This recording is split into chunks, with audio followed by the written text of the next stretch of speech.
На этом месте, в ялтинском поселке Айвасиль, когда-то стоял уютный домик семьи Мустафаевых с большим садом, богатым хурмой и инжиром. В одночасье все оказалось во власти стихии. Был шикарный участок у меня. Не знаю, люди все ходили любоваться сюда.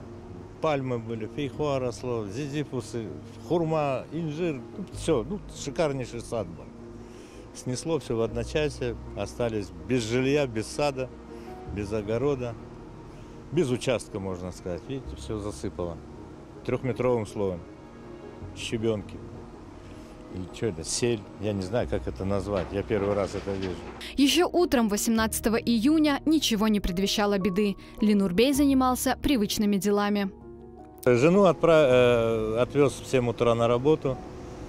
Где-то с 7:30 это началось утром. Хорошо, что утром, а не ночью. К вечеру, когда вода начала прибывать тут, она начала по двору просто подниматься. Мы вылезли по трассу, пошли до детской площадки, там как перекличка, чтобы все видели, кто жив, кто здоров, как бы поняли, да? Весь поселочек собрался, там все друг друга увидели, потом я вернулся, думаю, машину спас. Машина была на бугру, залез в машину, сына сразу друзья забрали. Я говорю, я буду в машине спать. Опять залезли в окно, кое-какие документы собрали, вылезли, все, остальное все утонуло.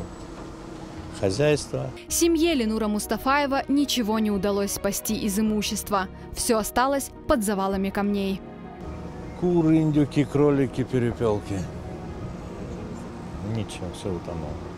Всех засыпало. Имущества вообще никакого не осталось. Засыпало все. У меня тапочки, вон и тот друга тапочки. Ничего у меня нет. Гол как сокол. Ленур Мустафаев вместе с супругой и сыном больше 20 лет жили в этом доме. Постепенно они обустраивали и облагораживали свое жилище. Я жил и строился, потихонечку строился. Даже не знаю,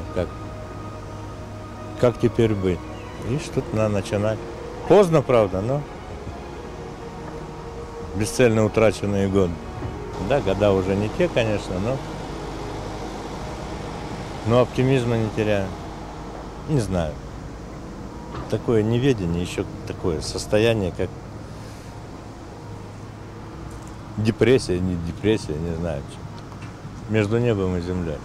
Средств на восстановление дома у семьи нет.